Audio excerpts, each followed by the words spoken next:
Chers téléspectateurs, pendant que se déroule la CAN Total Énergie au Cameroun, il se déroule un phénomène assez curieux au Mali, entre la CEDEAO et ce pays qui a vu il y a quelques mois un coup d'État et un nouveau gouvernement qui s'est mis en place. Gouvernement, on dit illégitime, nous verrons avec les analyses qui vont suivre. Il y a ce week-end la CEDEAO qui a fermé ses frontières avec le Mali, qui a suspendu les échanges avec y compris les produits de première nécessité, qui a coupé l'aide financière, qui a gelé les avoirs et rappelé ses ambassadeurs qui sont au Mali. Dr Claude Bekombo, bonjour. Bonjour. Vous êtes diplomate. Face à une situation comme celle que nous vivons, est-ce que le multilatéralisme ne se moque pas de la vie des citoyens? Je commence assez durement pour que nous puissions comprendre la situation. Merci de la question. Bon, je crois que c'est plus une question de relations internationales, Oui, d'abord, que de diplomatie oui, pure. Parce que la diplomatie, elle est en marche au Mali. La diplomatie, c'est la mise en œuvre à travers des postes consulaires et les missions diplomatiques des politiques étrangères de différents pays.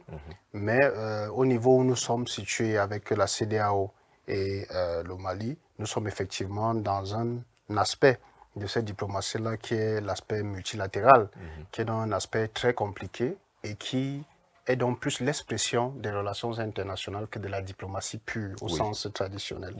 Donc nous sommes donc dans une situation de mise en œuvre des relations internationales qui ont une tendance diplomatique.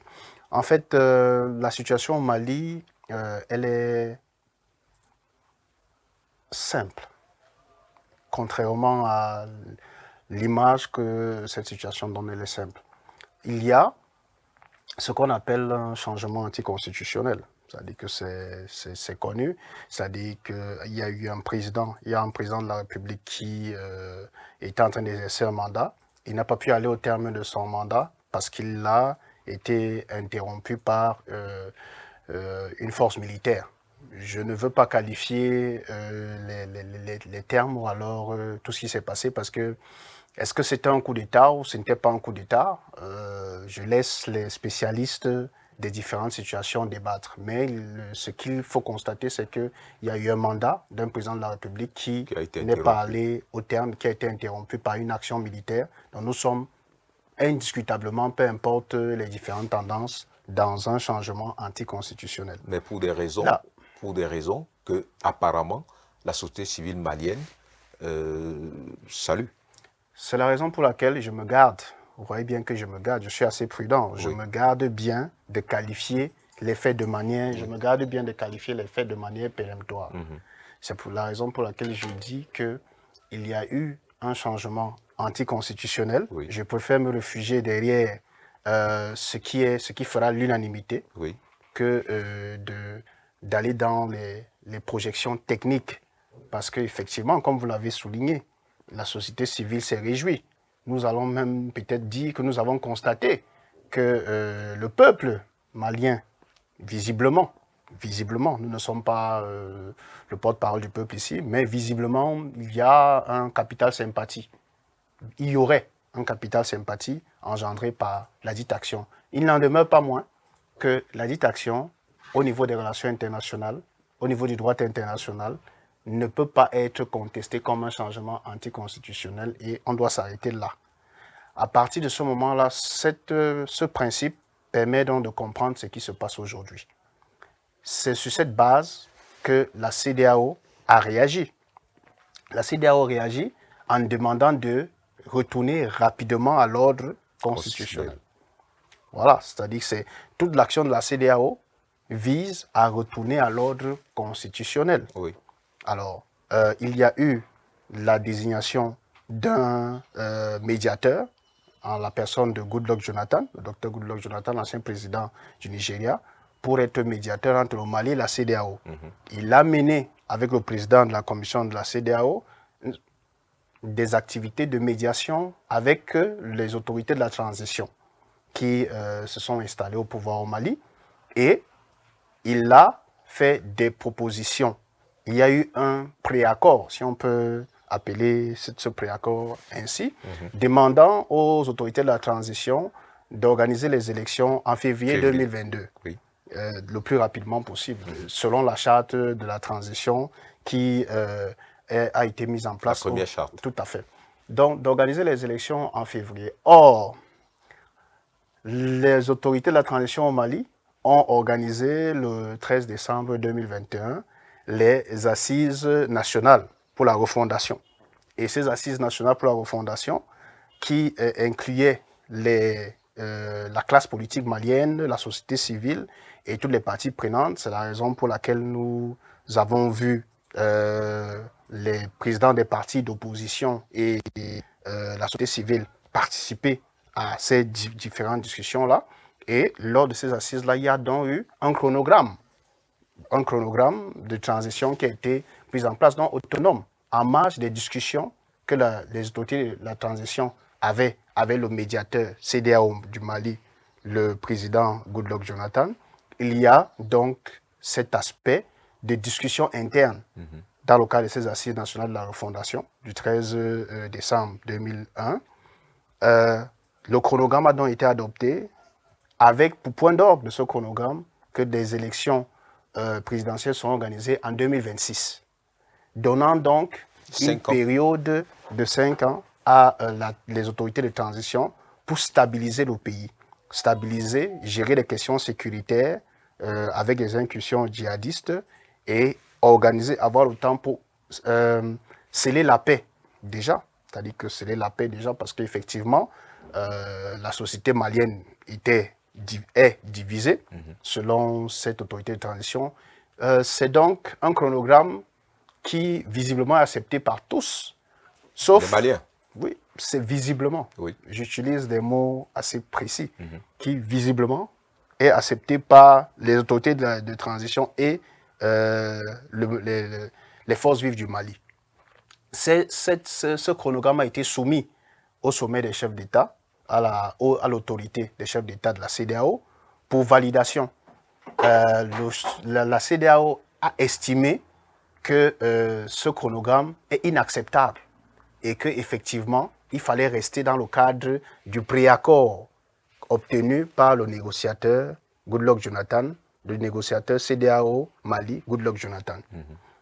Le résultat donc du sommet du 9 janvier n'est pas surprenant, puisque la négociation n'a pas donné un consensus. Puisque dans la négociation, on cherche le consensus. Il n'y a donc pas eu consensus. À la négociation de la CEDEAO, les autorités de la transition ont opposé une des assises nationales pour la refondation. Et les autorités de transition suivent les recommandations, le chronogramme des assises nationales pour la refondation et ne prennent pas trop cas de la négociation menée par le médiateur CEDEAO Mali, qui est le docteur Goodluck Jonathan. C'est la raison pour laquelle ce sommet a donc entériné le désaccord entre la CEDEAO et les autorités de la transition du Mali. Donc, et qu'est-ce qu'il aurait fallu faire? Est-ce que les résolutions des assises auraient pu avoir une légitimité par un référendum, par exemple? Alors, la CEDEAO reproche, justement, l'un des reproches de la démarche des autorités de transition de la CEDEAO, le reproche fort, c'est qu'il y a les acteurs des assises nationales pour la refondation ont été choisis par les autorités de transition et qu'il y avait des poids lourds, selon la CEDEAO, qui n'ont pas participé, n'ont pas été associés à cette discussion. Oui. Alors, c'est un point de vue, autant que votre question, qui est aussi un point de vue, c'est-à-dire qu'un point de vue technique. Oui. On aurait pu souhaiter que les autorités de la transition, au terme des décisions des assises nationales de la refondation, organisent un référendum pour effectivement démontrer que c'est la volonté du peuple. Bon, ce n'est pas visiblement la tendance choisie. La tendance choisie est qu'il y a eu des assises nationales de la refondation dans un pays, certes, avec une autorité qui s'est installée de manière anticonstitutionnelle. Le pays va donc choisir de suivre le chronogramme. La CEDEAO a donc décidé, au vu de la situation politique et au vu de l'échec visible des négociations du médiateur, Goodluck Jonathan, de sanctionner, d'augmenter les sanctions qui avaient déjà été prises lors de la contestation de l'installation de cette autorité, de cette transition anticonstitutionnelle. Docteur Claude Kombo, le Mali tient là peut-être l'occasion de s'illustrer dans l'histoire. On a toujours parlé des pays d'Afrique subsaharienne francophone d'être sous le joug de la France, qu'on soupçonne d'ailleurs. Vous avez bien suivi le discours du président de la transition, qu'on soupçonne d'être manipulé par certains pays, ou bien un certain pays que chacun nous, la France en l'occurrence. Est-ce que le Mali ne tient pas l'opportunité de créer une âme nationale et de se lancer dans un projet autonome, même en s'appuyant sur d'autres partenaires bilatéraux? Vous voyez de qui je parle? Alors, il y a dans le reproche de la CEDEAO, si vous parcourez le communiqué, effectivement, ces aspects. Les aspects, la CEDEAO relève, contrairement aux démentis des autorités de transition, que le pays reçoit la formation et l'aide des forces extérieures, des forces militaires extérieures. On y voit essentiellement la main, sans le cacher, de la Russie. De la Russie. Très bien, on y voit essentiellement, sans le cacher, la main de la Russie, d'où il faut tempérer, n'est-ce pas, la tendance du néocolonialisme ou alors la tendance nationaliste. Il faut la tempérer. Oui. Il faut la tempérer parce que, je reviens encore à ce que j'ai dit dès le départ, nous sommes dans les relations internationales. Alors, le Mali est un acteur de l'espace international, c'est un État. Et autant on peut saluer, c'est peut-être juste le qualificatif que j'emploie pour la situation actuelle, l'action des autorités de transition, autant on doit se rappeler que nous avons eu Robert Gueye, que nous avons eu le cas d'Addis Camara, que nous avons eu d'autres types d'autres exemples dans l'histoire de changements anticonstitutionnels qui ne s'appuyaient pas nécessairement sur un nationalisme confirmé, d'accord, qui s'appuyait plutôt sur un désir de l'armée de s'accaparer ou du pouvoir et de ne plus le céder vraiment aux civils ou alors de l'armée ou alors d'un homme. Alors il faut essayer de regarder cette situation avec beaucoup de prudence. Mais là, vous avez pris les exemples qui n'ont pas marché. Vous aurez pu prendre l'exemple ghanéen. Je n'ai pas fini. Okay. Je suis en train de dire qu'il faut prendre, pour l'instant, il faut prendre cela avec beaucoup de prudence. D'accord. Il faut entrer dans la tête de ceux qui font la transition et pouvoir identifier quelles sont leurs motivations. Les prétentions sont visibles, mais les motivations ne le sont pas. Oui. Pour l'instant, vu le discours tenu, on s'assoit sur le nationalisme. C'est le nationalisme qui est prôné, mais je prenais ces exemples-là pour dire que c'était aussi le nationalisme qui était prôné. Tout comme il y a des exemples où, effectivement, il y a eu des changements anticonstitutionnels qui ont donné des fruits, mais ont donné des fruits parce que après le changement anticonstitutionnel, on est rentré dans l'ordre constitutionnel. Oui. On est revenu dans l'ordre constitutionnel. Oui. Je pense que pour les autorités je ne dirais pas de la transition, mais pour les autorités qui gouvernent au Mali en ce moment, il est important pour eux d'articuler un retour rapide à l'ordre constitutionnel. Les résolutions, le chronogramme des Assises nationales pour la refondation du 13 décembre 2021 sont un peu en déphasage avec la réalité de la situation politique qui prévaut. Parce que, quoi qu'on dise, nous sommes dans un changement anticonstitutionnel. Oui. Donc il faut nécessairement, au vu des standards internationaux et des différentes chartes, la charte de la CADEC, différentes règles internationales, il faut très vite revenir à l'ordre constitutionnel. Donc la période, elle est assez longue. Je ne suis pas sûr que si les Assises pour la refondation avaient dit qu'elles allaient organiser les élections en fin 2022, je ne suis pas très sûr que la réaction de la CEDEAO aurait été la même. Docteur Claude Bekomo, nous parlons quand même d'un pays je me souviens quand on était en classe de terminale, que nous citions dans nos devoirs d'éducation à la citoyenneté comme un exemple de démocratie. On a eu des présidents, Alpha Ouma Konaré, c'est un pays qui a quand même aligné un certain nombre de présidents. Mais la situation de l'insécurité a demeuré, a traversé tous ces États. Et si on formulait l'hypothèse selon laquelle cette transition militaire, appelons-la ainsi, pourrait régulariser la situation sécuritaire et rendre le pouvoir à un gouvernement civil. Ça ne se fait pas en 2 mois, en 3 mois. C'est-à-dire que, est-ce qu'on ne peut pas poser cette hypothèse de raisonnement-là et donner quand même une légitimité à ce changement anticonstitutionnel qui brise un ordre ancien pour aller vers un ordre nouveau? Je peux partager cet argumentaire, sauf que nous sommes là pour analyser la réaction de la CEDEAO oui, tout à fait. Et les sanctions. Oui. La réaction de la CEDEAO se base sur le chronogramme oui. des Assises nationales pour la refondation, oui. qui dit qu'elle organisera, que les autorités en place aujourd'hui, militaires en place, les autorités anticonstitutionnelles pour la CEDEAO, organiseront les élections présidentielles en 2026. Donc, qui contraint la CEDEAO, contraint l'Afrique. C'est la raison pour laquelle la CEDEAO, dans ses recommandations, demandait à l'Union africaine et à l'ONU de participer, de soutenir ces différentes mesures et demander aux grandes puissances de soutenir ces différentes mesures. Sauf que c'est ce chronogramme qui pose problème.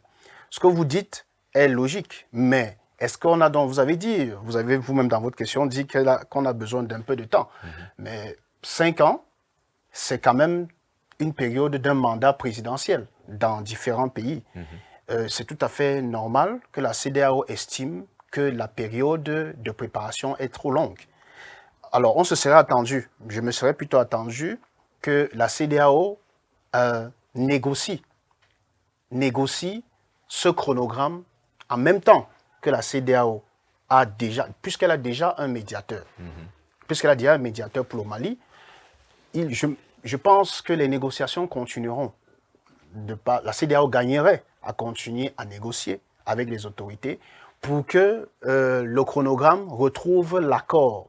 Puisqu'il y a eu un préaccord entre la CEDEAO et les autorités en place négociées par le médiateur, la CEDEAO gagnerait à fondre les résolutions des Assises nationales pour la refondation avec le préaccord pour donner un nouvel accord et donner une chance donc d'atteinte, de retour à l'ordre constitutionnel dans un délai raisonnable.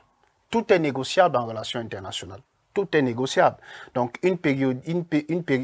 la réaction de la CEDEAO est une réaction de reprobation, certes, mais ça ne met pas en terme aux discussions. Il faut bien le comprendre. La CEDEAO devait rester logique de par sa position dès, je vous l'ai dit à l'entame de notre échange, dès l'avènement de cette nouvelle force, la CEDEAO a condamné par principe au vu de tous les instruments organisant cette organisation-là. Mais il ne faut pas prendre les sanctions du 9 janvier comme une crise entre la CEDEAO et le Mali. Non. La CEDEAO est dans son rôle de continuer à maintenir la pression sur le Mali pour le retour à l'ordre constitutionnel. La CEDEAO est dans son rôle de durcir les premières mesures de l'exclusion et du gel temporaire d'un certain nombre de biens. Maintenant, il y a la fermeture des frontières, il y a d'autres mesures qui ont été décidées, des mesures économiques essentiellement, le gel des comptes du pays dans les différentes banques de la CEDEAO, les différentes banques centrales. Toutes ces mesures-là sont, si vous voyez bien, sont des mesures économiques. Mais il y a une mesure sur les médicaments, il y a quand même l'ouverture avec les médicaments liés au Covid, les médicaments de première nécessité continuent à circuler. Vous voyez donc que ce n'est pas encore une crise irrémédiable, insoluble. C'est juste que la CEDEAO augmente la pression sur le Mali pour pouvoir a amené les autorités maliennes en place, anticonstitutionnelles en place, qu'ils considèrent comme anticonstitutionnelles, à négocier.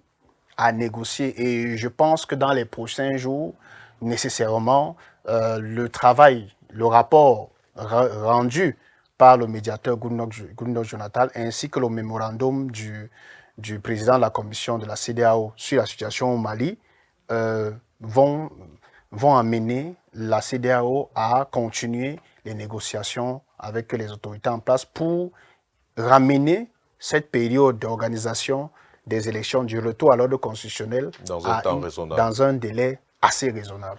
Même si on peut dire tout de suite pour sortir que quand on a écouté le président de la transition hier ou avant-hier, qui demande à chaque Malien de défendre la patrie, qui demande une mobilisation constante et une résilience face à la situation, parce qu'il vise à revoir en profondeur le système politique, on n'a pas l'impression qu'il va plier. Qu'est-ce qui lui reste comme option? Non, c'est un discours normal. C'est un discours normal dans le cadre des échanges dans l'espace international. Vous avez toujours des représentants des factions qui prennent le pouvoir, qui s'opposent, qui se fondent sur le nationalisme. Et c'est tout à fait normal d'avoir ce genre de discours. Mais ce discours est tenu depuis que ces autorités se sont installées aux commandes du Mali. Oui. Mais ça n'a pas empêché à ces autorités de négocier avec le médiateur CEDEAO au Mali, Goodluck Jonathan, et d'avoir un préaccord. Même si cet accord n'a pas été respecté pour les élections en février, la CEDEAO ne va pas baisser les bras. La CEDEAO va nécessairement continuer à discuter. Et il faut savoir que les autres acteurs de l'espace international observent ce qui se passe et laissent la main à la CEDEAO. Si on en vient à un enlisement, on peut voir d'autres acteurs intervenir, comme l'Union africaine ou alors les superpuissances, même si on peut quand même ne pas douter du rôle accru de la Russie dans la zone. Mais, pour l'instant, on peut quand même apprécier que la main soit laissée à la CEDEAO pour régler la question. Donc, la posture du président du Mali en ce moment est une posture normale, c'est-à-dire que les éléments de langage, ce sont des éléments de langage récurrents pour des autorités qui se basent sur le nationalisme, sur la préférence nationale et sur la défense de l'authenticité des pays. Mais ça n'empêche pas qu'ils négocient, puisqu'effectivement, le Mali est un État au sein d'autres États et la fermeture des frontières, les sanctions économiques vont nécessairement avoir des effets sur le Mali. Et je suis quasi certain que les négociations continueront sous cap.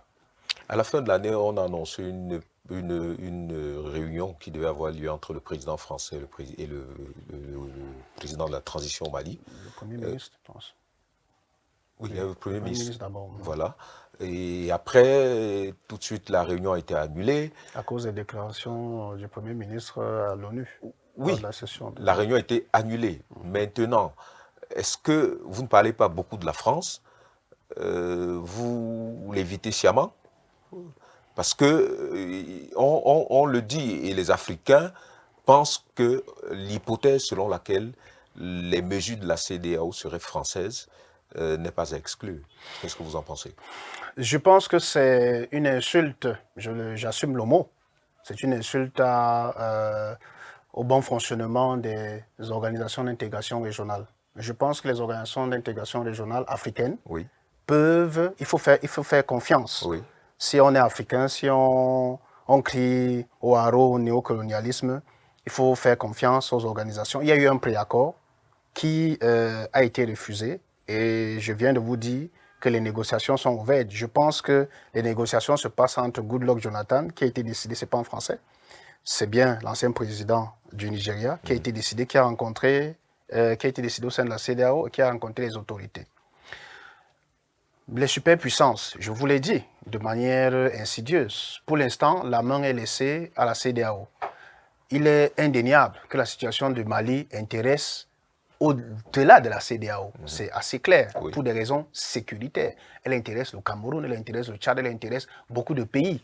Tous les pays se sentent concernés, elle intéresse aussi la France, puisque les hordes djihadistes qui traversent l'Afrique, le désert du Sahara, trouvent effectivement un espace de prospérité s'il y a une insécurité ambiante, donc une instabilité politique, dont la France est intéressée. Et bien entendu, il y a des bases françaises sur place. La France est intéressée à un point assez élevé, mais il vous souvient quand même que le Premier ministre du Mali, lors de l'Assemblée générale des Nations unies, a tenu un discours anti-français très clair et qui a créé un incident diplomatique avec la réaction du président français et du ministre Jean-Louis Le Drian. Donc, c'est deux pays, effectivement, qui vivent une situation, appelons-le comme ça, crise diplomatique. Et que nécessairement les éléments de langage français ne peuvent pas être visibles pour l'instant. Il est indéniable que la France suit ce qui se passe au Mali avec beaucoup d'intérêt. Mais il faut aussi dire de manière claire que c'est la CEDEAO, pour l'instant, qui a la main dans les négociations. Et nous devons, tous en tant qu'Africains, souhaiter que la CEDEAO réussisse. Et c'est la raison pour laquelle il me semble que les négociateurs de la CEDEAO, le négociateur de la CEDEAO, Goodluck Jonathan, doit être encouragé à continuer les discussions. Et je veux croire que c'est un rapport d'étape qu'il a remis à la CEDEAO et que ce n'est pas un rapport final et que la CEDEAO n'est pas au terme de ce processus. Des discussions avec des autorités considérées comme anticonstitutionnelles dans le temps ont duré plus longtemps que cela. Donc, on ne va pas se décourager. Ça rentre dans l'ordre de la normalité dans l'espace international. Il n'y a pas de spécificité ou de cas sui generis malien. C'est dans l'ordre de la normalité. Je pense que les discours sont des discours acceptables, puisque le Mali et la France ont des relations séculaires et que la France ne peut pas dénier d'avoir des intérêts colossaux au Mali. Et le Mali ne peut pas non plus estimer que d'un coup de baguette magique, il va se débarrasser de la France. Il y a donc des discussions voilées, des négociations, que ce soit avec la CEDEAO, que ce soit visible ou invisible avec la France elle-même, avec la Russie, avec toutes les autres puissances. Au Mali se joue aussi l'équilibre du monde d'une certaine façon. D'une certaine façon, comme elle se joue en Libye, comme elle se joue ailleurs. Donc le Mali, ce n'est pas quelque chose de nouveau que de dire que la France est intéressée par ce qui se passe au Mali. La France est intéressée à plus d'un titre à ce qui se passe au Mali, mais je ne pense pas, à mon niveau, que les négociations actuelles sont dictées par la France. Ça sera vraiment très réducteur pour la CEDEAO, très réducteur pour l'Afrique. Sur ces mots, Dr Claude Bekomboku, nous allons achever notre entretien en vous disant merci. Je vous en prie. Et à nos téléspectateurs, à très bientôt sur Africa TV. N'oubliez pas de vous abonner.